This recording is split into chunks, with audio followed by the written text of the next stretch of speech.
Yeah, my belt pack's missing. I went to put on my headset for my microphone, and I was like, oh, it's gone. So if you took it, Jake, give it back, all right? No, actually, everything is still, like, kind of put together, kind of not. You can tell, like, we're super close to being done up in here. It looks a lot better, at least I think so. Did anybody even notice that we painted the walls, too? Yes. Earlier I said that to a bunch of students. I was like, they're like, man, I like the carpet. I was like, what do you think about the walls? And they went, are they different? I'm like, yes, they're different. There's brand new paint. All right, so, oh man, I cannot tell you how excited I am to be back with you people in the midweek, because we have not been together in like a month plus. It was before Thanksgiving, last time we got to hang out together. We only had 7 weeks in the fall. 7 weeks. That was it. Now we are going to get 10, and then it's going to be spring break, and then we get another 10. I'm so excited. You guys are probably like not excited, because that means we're going extra long in the school year. Oh, it's going to be so exciting. So, couple things as we're coming into the new year and things like that, and just kind of a reminder, because it has been so long. All right, so here we go. If you would like to join in our worship band, okay, all you have to do is talk to Miss Lacey. She's the lady who is standing right about here. Okay, so if you sing, you play an instrument, you have a mad kazoo skills, I don't know, something like that, and you would like to join the worship band, all right, for real, not kazoo, but like if you have something else, you know, all right, come talk to us. We would love for you to do that. Also, let's do some house rules, all right, family meeting. Ready? House rules. Rule number 1 is what? It is? Hold it. That's right, hold it, all right? You can hold it for school, you can hold it for like the movies, you can hold it for me. Okay, so like once we start into our worship, 6 p.m., hold it until 7:30. All right, now like as soon as I say like, hey, we're done, and you're like, run to the bathroom, okay? Or like maybe it's not the run to the bathroom, you know what I'm talking about? Where it's like the moving really fast, trying not to step too long or something might happen. All right, so, all right, whatever, but hold it. All right, second, do not talk while someone up here is talking, okay? Now, like, if someone says like, hey, can you pick up my pencil? That's okay. Like, all right, I won't like jump on you for that. All right, but if you're like, hey, did you see the game last night? Let's talk about it. Like, no one cares. All right, so like, pay attention. All right, so rule number 3, respect the other adult leaders if they ask you to do something, okay, as if it was me, okay? Because you offend them, you offend me, and then I'm coming for you. All right, so those are our house rules, so don't forget. All right, so tonight we're going to start a brand new series, and it's a Valentine's Day series. We are like 6 weeks early, y'all. All right, so first off, I think it's partly because I'm making up for all the years that I did not do a Valentine's Day series. If you've hung out with me, does anybody know how many times have I done a Valentine's Day sermon since I've been at Fruit Cove? 0? None. Not once. Not once. Okay. First off, I used to do a Valentine's Day sermon every Valentine's Day whenever I was at my previous churches, because I did high school and college as well. And it kind of made sense to talk about dating. But it really doesn't for you, okay? And here's why. One, if you cannot drive yourself somewhere, don't date, okay? Like, because that's not cool. You'd be like, hey, you want to go on a date with me? I think my mom will take us somewhere. Like, let's not do that, all right? It's not a good plan. All right, it's not like cool. The girl's not going to be like, oh really? What car does she drive? Like, no one's going to do that, okay? So just don't do that. All right, it's a waste of time. Also, think through this. All right, how many of you have steady paying income? Of course, right? So if you do go on a date, it's going to be like this. Hey, Dad. There's this girl. She's really cute. I carry her books from 4th period to 5th period, and I think she's cute, and I'm not allowed to think that anybody else is cute, and I was thinking I'd take her to the movies. Can I have some money? It's not cool either. All right, so don't do that. All right, so when you are able to drive yourself and you have income to do things like that, then talk to your parents. All right, and then after that, who knows? Maybe you can't date till you're 30 like my children. So hey, we'll figure it out. Valentine's Day sermons up here have been more about personal identity and identity in Christ, because there's been, we'll say, an identity crisis, and I truly mean that. In America, we're beginning to identify ourselves, and if you were watching the news today, more by political party, or by where we're from, or our personal viewpoints, and really as a Christian, That is your primary identity, okay? And we've got people so confused about identity these days. We begin to weigh everything on our identity. Meaning, and here's what I mean by this. Like, all right, so, what kind of person are you? Who are you? Like, I play this sport. Or I'm the smart girl, okay? Or I'm a cheerleader or something. And we begin to identify ourselves based upon what we do. Hey, ladies, what's up? So, we identify ourselves sometimes based upon our desires, or I like to do this, or I want to do this, or I feel like this. But I really began to dive in this year. I was like, what do I do here? Because, so here's my thought process, all right? It's about to get muddy. All right, what does Valentine's Day have to do with Christianity? False. We're the ones who started it. Did you know that? Christians started Saint Valentine's Day, but in the early 400s, named after, guess what? Saint Valentine, who died on February 14th, 264 AD. I did some digging. I'm like, okay, so if we started this whole holiday, it doesn't feel like it. Anybody else? Like, all right, you go to Walmart looking for all of your Valentine's Day cards so you can hand them out in class with the little suckers. You know what I'm talking about, right? And you got this. And the homeschoolers are like, what's going on? Like, okay, for everybody to know, you go to school, you take a basket full of like these cheap suckers that are nasty. Like, they taste like cough medicine. You stick them in this little paper that's shaped like a heart, and then you give them to all your friends. And then this is the best part about it, you just get candy back from them. You bought the cheap candy, and they give you like Almond Joy, which is my favorite candy bar.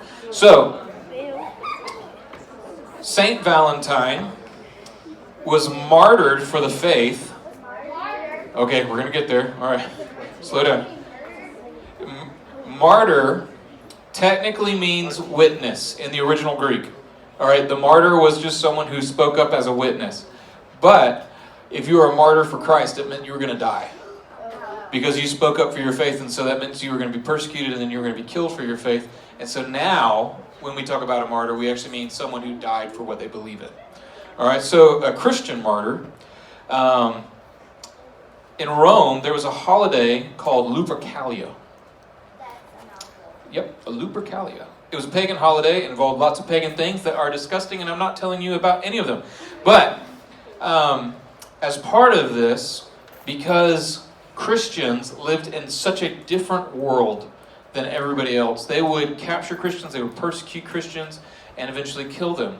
Valentine, who was a priest in that area, in Rome, would illegally take care of the martyrs and their families. Because once, like, let's say one of you were martyred for your faith, then to do anything kind for the rest of your family was illegal. And anyone helping the rest of your family, they would be in trouble. And so Valentine was caught, and he himself was martyred on February 14th, AD 264. And then that's when the church declared it as St. Valentine's Day. And the original celebration was for sharing your faith. All right, I began to ask those same questions. So I'm like, okay, so how did we get from there to Mickey Mouse making heart shapes? I'm sorry if you love Mickey Mouse, but like little lace things all the way around it, and it's like got an arrow through it. I'm like, how did we get there? From literally one end of the spectrum to this one. Well, much, much later, like about 500 years after the original Valentine's Day was even inaugurated, so we're talking about 900 AD, another Valentine, and he was known for blessing marriages. And literally that guy just like took over Valentine's Day. Like he's like, I don't like your Valentine's Day, my Valentine's Day is better. And that's really what happened. It's absolutely ridiculous. So, for this 6-week study, and leading into Valentine's Day, we're going to do the Share Love series, which I've got artwork up there tonight, ladies in the back who have started playing Minecraft or something in the back. So, if you could put the Share Love series up there. For 6 weeks, we're going to go through a study in sharing our faith. And here's why. The most loving thing you can do as a Christian is to share your faith. Not too long back, I was having a conversation with my friend Nate, who is now a missionary in Africa, and I said, I've been running into this issue in the middle school ministry, and I want your opinion on it. He said, okay. We're like fishing, because that's like all we did. I said, some of the students have told me that they're not sure if it's okay to share their faith, because that's kind of like arrogant of them to say like, hey, I know what's right and you know what's wrong. Right? Because that's essentially what you're saying when you tell someone the gospel, like, hey, I have truth, and whatever you believe is not true. And so students don't do that because they think it's wrong to do that. His response put me on a different way of thinking, and I've been planning this series for a long time for you guys. I thought he would say something like, well, that's wrong, because I was going to be like, yeah, I agree with that. I thought he would say something like, well, they just haven't been discipled well, to which I'd be like, yeah, I would agree with that. You know what he said? That's demonic. Like evil, satanic, demonic. And I'm like, you're right, because who else would want us as Christians to never share our faith? And this is the thing we face as Christians. We can either be marginalized in our culture and be like, oh, well, I don't want to say anything because that's scary. Or we can actually be bold for Christ no matter what and share our faith. So, we're going to talk about evangelism. All right, so, big word. All right, let me talk to you about what the word evangelism means. All right, first off, let's throw that next slide up there that shows what is evangelism. Or, sorry, that's the title, the good news. What is the good news of Jesus? Ready, set, move. Does that look straight up 1970s cards from Hallmark or what? I thought I nailed that look pretty good. All right, so, what is evangelism? Next one. All right, so evangelism... Next slide. Thank you. All right. Evangelism comes from the Greek word euangelion. All right. It's all throughout the New Testament, and literally it means good news. And you can actually see how we just turned the Greek word, which is on the bottom in case you're unaware, and it goes to the English word on top, evangelism. It looks very, very similar. All right. So euangelion is good news, and then someone who shares the good news we call an evangelist. Now, we tend to think of those as like preachers like me. False. That's not biblical in the slightest. Somewhere along the way, we began to think that way, but it's actually not biblical at all. All right, so evangelists are people who share good news. Now, Christians are not the original ones to use this word. Now, we definitely use it the most now, okay? But we were not the originals, okay? The originals was Caesar, because he had evangelists who worked for him. And your job, if you were the evangelist, was to carry the decree, the imperial decree, from Caesar to some odd country, village area, and then tell everybody the good news decree. Sometimes it wasn't good news, but the good news of Caesar to the people so that everyone could know. How many of you ever seen like some old movie or something like that, and the guy comes in on the horse and jumps off in the middle of the town and says, "Hear ye, hear ye," and then begins to declare everybody, "Thus says the king." That's what an evangelist does, okay? Sometimes you call him a herald or something like that. That's an evangelist. So here's what we're saying as Christians. If we're evangelists, we represent a king. And our message comes direct from the king. And we're bringing it to you so that you can know what the decree is of the king. And in this case, it's good news. It's such good news that Christians all around the world die for it daily. Now, in the time of St. Valentine, he died because he made a claim directly against Caesar. Caesar was the emperor or the king of Rome. And the reason that Rome killed off all the Christians was not because they just thought that we were weird. They did it because we're saying things like, worship King Jesus. There is no God but God. There is no God but Jesus. And literally that phrase, there's no God but God, actually comes from, there is no God but Caesar. That was a Latin phrase. That was part of their culture. So here's what the Christians are doing. They're like, okay, we're going to respect you because you're our earthly kingdom, but just so you know, our heavenly kingdom is much bigger than you. And we're not going to bow down to Caesar because only Jesus is God. And so Caesar says, well, fine, I'll just kill all of you. And that's what he did. For generations, every Caesar would just come out and kill Christians for hundreds of years.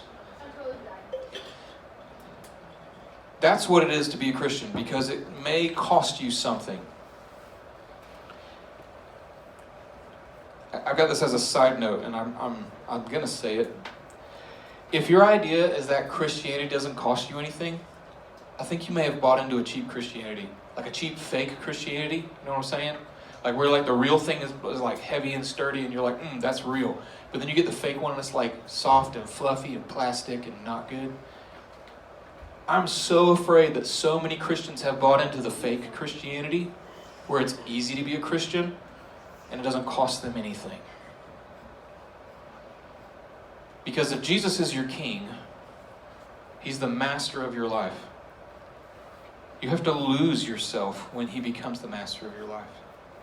If you want to talk with me more about that, please come and talk. I hope I just made one of you mad, seriously. So, what is the good news? All right, I love that you would ask that question. All right, we're going to go to Acts 26, 17 through 18. This is going to be like one of my shortest passages I've ever gone through with you guys. Literally 2 verses. Actually, we're going to jump back to 15, sorry, and then we're going to go to 18. So 4 verses, okay. But there's this dude, his name is Paul. Paul has written like 2/3 of the New Testament, okay? Paul also spent 1/3 of his life in prison for being a Christian.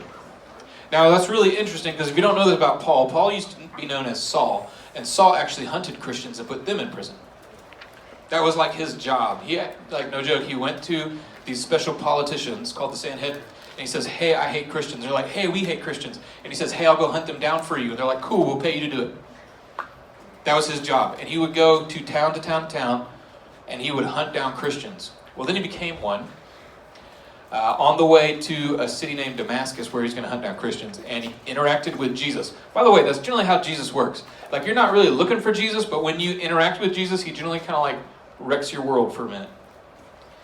So Paul, this is years later, is now in jail. He's been in jail in this town called Caesarea, and this guy named Felix is the one who put him there. Felix has served his full term as governor and has not been there now for quite some time. So how would you like to be in jail? Sorry, this keeps going in and out. How would you like to be in jail? The guy who put you in jail forgot you, left you, and then they find you years later and they're like, oh, you're still here? Like, no joke, that's Paul. He's been in there for over 2 years at least, whenever this next passage, between chapter 24 and 25, is like a 2-year gap. So, this new guy, his name is Porcius Festus, he's the newest governor of the area, and he has a friend named King Agrippa. And they're like, hey, there's this guy named Paul in jail. Maybe we should see what he's in here for. So they bring Paul in. They said, tell us what's going on. And as soon as Paul gets the chance, what does he tell him about?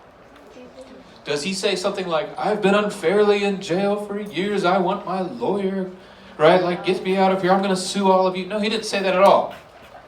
You know what Paul said? I'm here because of Jesus. Let me tell you about him. Like, knowing good and well that this tactic might put him right back in jail. Guess what? It did. He went back to jail. We're not sure that he ever really got out of jail again after this. All right, we know that he was chained to a soldier, put on a ship, then sent to Rome, shipwrecked halfway in Malta, got on another ship, same soldier, and then went all the way to Rome. And then he spent the next 4 to 6 years in chains before he's finally beheaded. So he had a chance. That means they took your head off. Okay, so he has a chance here at freedom. Instead, he's like, let me tell you about Jesus. All right, so here's what he says. And I said, who are you, Lord? All right, this is Paul talking to Jesus. And the Lord said to him, I am Jesus whom you are persecuting. But rise and stand upon your feet, for I have appeared to you for this purpose, to appoint you as a servant and a witness to the things in which you have seen me, and to those in which I will appear to you, delivering you from your people and from the Gentiles, to whom I am sending you, to open their eyes, so that they may turn from darkness to light, and from the power of Satan to God, that they may receive forgiveness of sins and a place among those who are sanctified by faith in me. Right there in just those 2 verses, 17 to 18, is actually the full gospel. It's very compact, it's very simple. So if you ever need like a 2-verse, like, let me get to the whole gospel in 2 verses, here it is, 17 and 18. Very first time I preached this was in front of a bunch of seniors at my very first church. It was awesome. Here Paul tells you what it means to be a Christian. And I want to break it down what it means for you, okay? We're going to go through this section, all right? It's to open their eyes. As a lost person, most lost people don't realize they're lost. And when I say lost, I mean they don't know Jesus. Like, most people don't realize that they need Jesus to the extent that they don't even know that they don't have Jesus. We tend to think of it because we're Christians, or at least those of us I'm assuming are in here are Christians. We tend to think of it like, why don't they get it? Well, simple, because you have Christ and your mind is kind of alive and aware to spiritual things. And this is what Paul says, their minds are darkened to spiritual things. They don't know that they don't know. Does that make sense? Like, we look at people like, why are they sinning? Because they're sinners, and that's what sinners do. Let me put this in perspective. Okay, I have a toddler. Okay, I've had 3 toddlers. Right now I only have 1, and I'm not having another. So, toddler picks up mommy's necklace.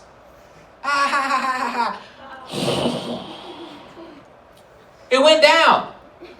Do you think that she comprehended what she did? No. No, because she's a toddler. Like, her brain's not like, how can I hurt my mother the most? Oh no, I'll flush her necklace. All right, so no, like, that didn't go through her brain at all, okay?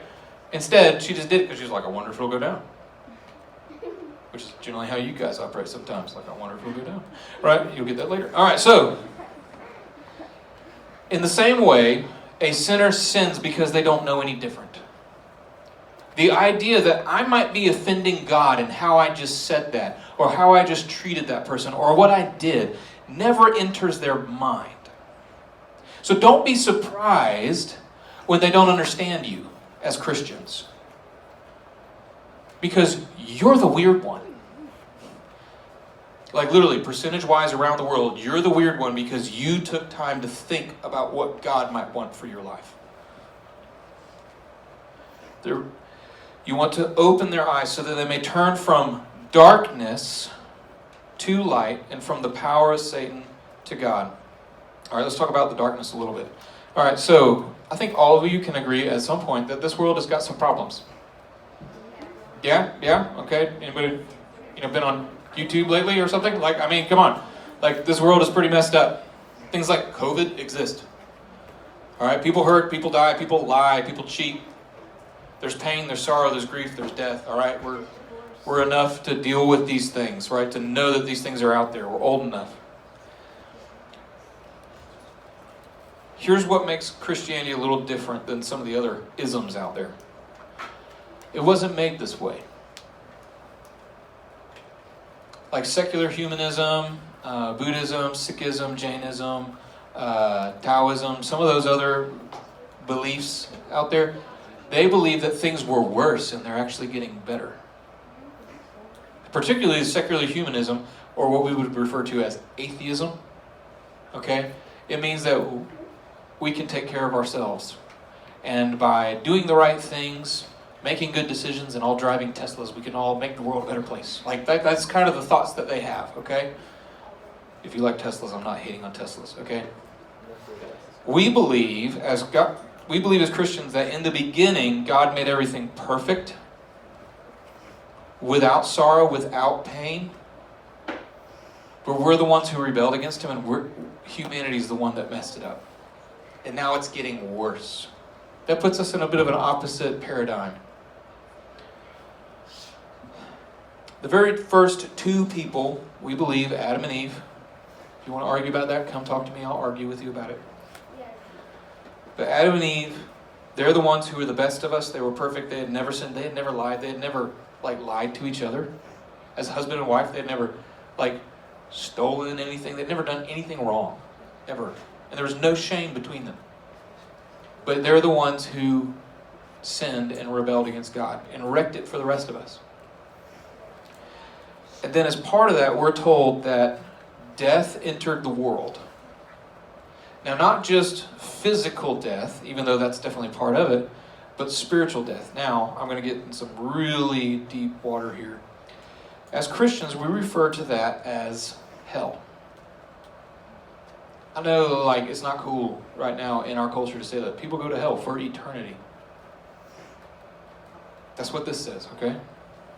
Because let's think through what sin actually is. No, let's take a step back before I get ahead of myself. We think of sin as a list of rules. Thou shalt not. And if you break one of them, you're a sinner now. No, that's not really how it works, because you know that humanity existed for thousands of years before one of those thou shalt nots was actually written in Exodus 20. That was written about 2300 AD. There had already been about 2,000 years of human history at that point. There were already rules before the rules were actually written down in the book. Why? Because it has not so much what to do about the rule as much as the rule maker. For example, does anybody want to talk back to me? This is your chance. All right. Is it wrong to cheat in school? Yes. Why? Someone else's work, so? Because I don't care, I worked hard to steal it. Why? Okay, so? Who said stealing's wrong? That's wrong. That's a moral rule that stealing's wrong. It's a moral rule from where? What if my moral rule says I can do it if I do it right? What's up?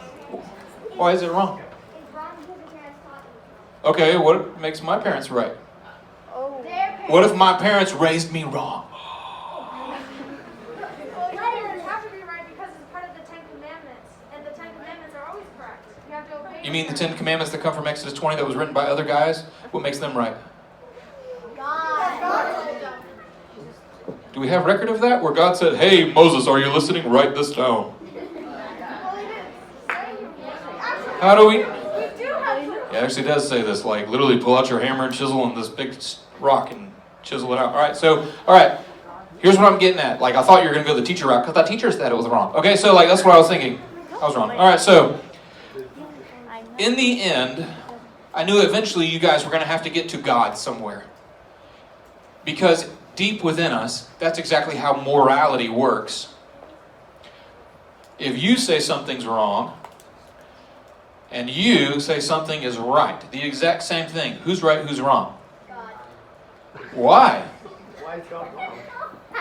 Simple, because here's the thing. If truth is always tied directly to a person, then it's only true for you, it's true for you, it's true for you, it's true for you. And hey, you might all have different truths, but hey, we're all making it as we go.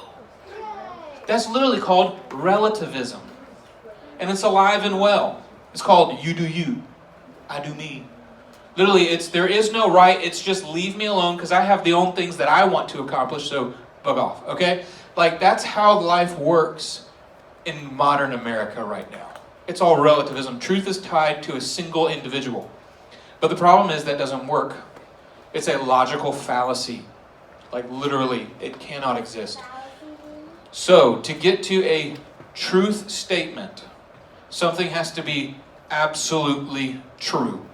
And absolute truth means it's always true in every situation to every person at every time. Does that make sense? It's always true. Like, instance, murdering people is wrong. Of course. Unless you're a Nazi, right? Doesn't know what that Does everybody see what just happened there? Why did that just happen? Why did all of a sudden the Nazis, Heinrich Himmler actually has journal after journal as the SS, the head of the SS, where he said, I feel terrible for murdering all these Jews, but it's the right thing to do.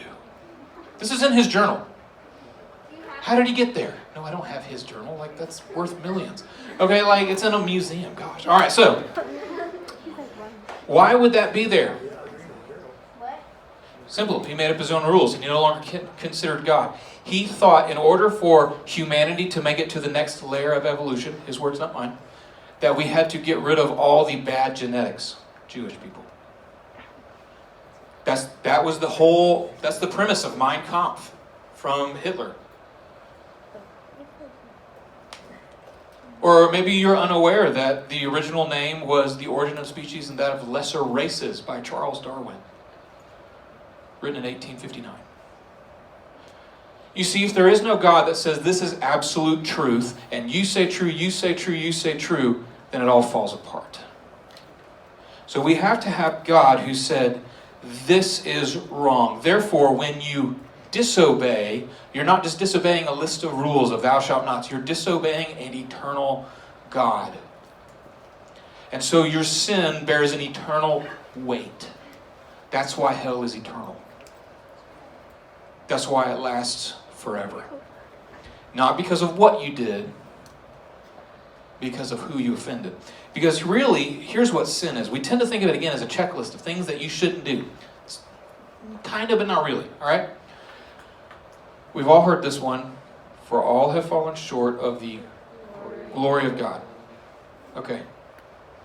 What that means is you said, okay, God, I know you got your own rules and a list of things that you like to do. Well, I think your list of rules are bad. I'm going to make up my own rules. I'm going to become my own God, and I'm going to do God better than you do God. That's what happens. That's what Satan did. Yeah, it didn't turn out well for him. Or for us. That's what it means to sin.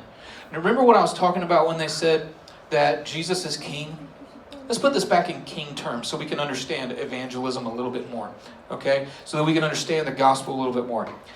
Okay, so whenever the founding fathers decided to sign the Declaration of Independence, there's 56 of them. The king sent out an edict to kill all 56 of them. Why? Because they rebelled against his authority. It was an act of treason. It was an act of war. They were traitors. And by that law of Great Britain at that time, they should have died. 9 of them did, by the way. So, when God says, hey, this is what you should do, this is my standard, and you say, tell you what, God, no thanks. Can you draw the comparison?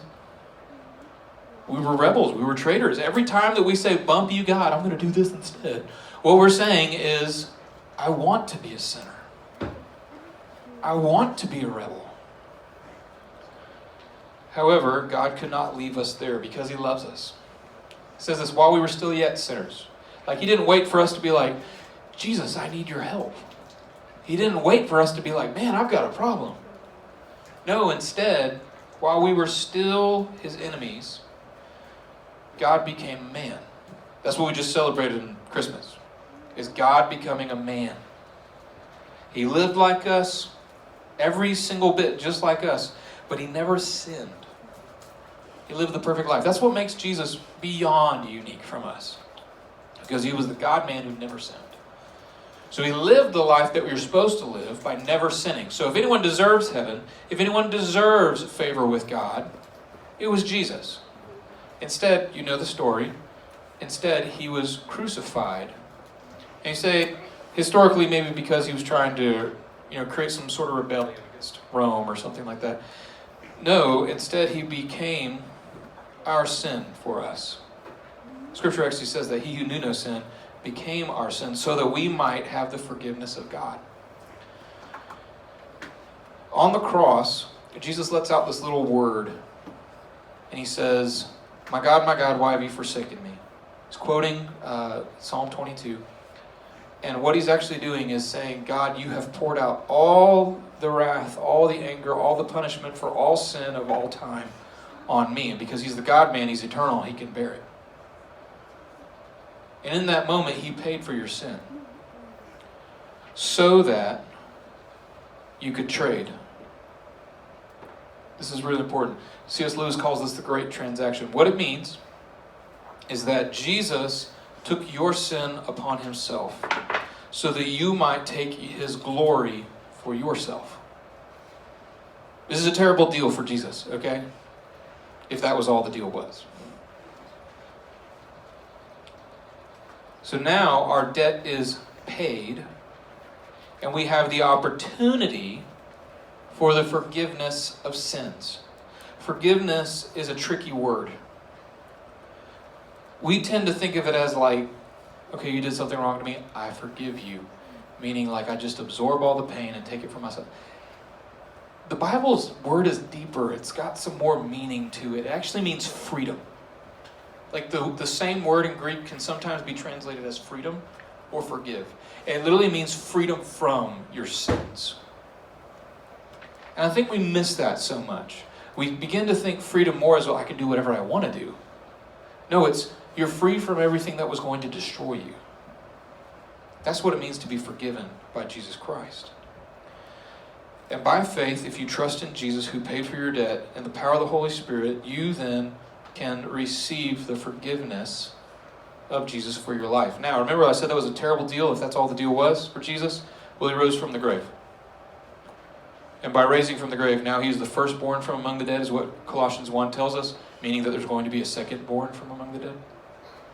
It's us. And that's the hope that we now have, is the resurrection of Jesus Christ one day in our own bodies, these bodies. I'm hoping that a few things change about my body between now and then. But we're going to experience that if we have faith in him. That is the good news. It's simple, it's easy. It's even easier if you have one of these things. Now, if you've been in a D group, if you've gone on a mission trip, anything like that, you know this is 3 circles. You can literally go to YouTube and download or find a video that's 1 minute and 50 seconds long. That's easy. And it tells you the gospel of Jesus Christ. Someone want one? There you go. Sorry. In that last bit, you are then restored to your relationship with God. Now, that was me just being an evangelist.